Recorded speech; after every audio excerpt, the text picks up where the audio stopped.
Vítáme tě ve světě nanovláken.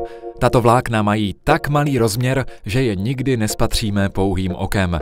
To, co vidíme, je pouhý odraz světla. Jejich skutečný obraz můžeme vidět pouze elektronovým mikroskopem.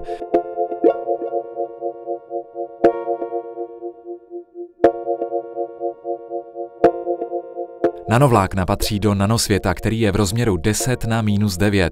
Nanovlákna mění náš život již nyní, novými vlastnostmi věcí kolem nás.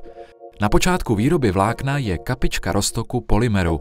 Ta se v elektrickém poli pomocí vysokého napětí nabíjí a z něj vlákno vzniká.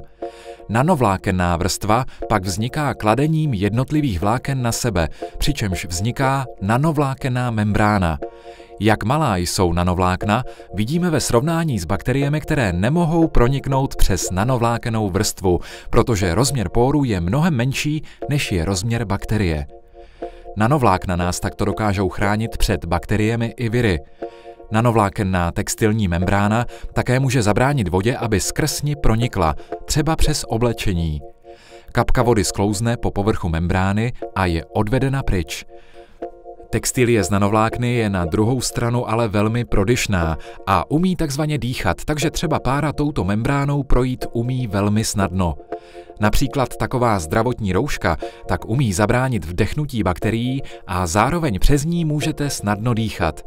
Aplikací nanovláken jsou stovky, díky svým vlastnostem jsou revolučním materiálem 3. tisíciletí.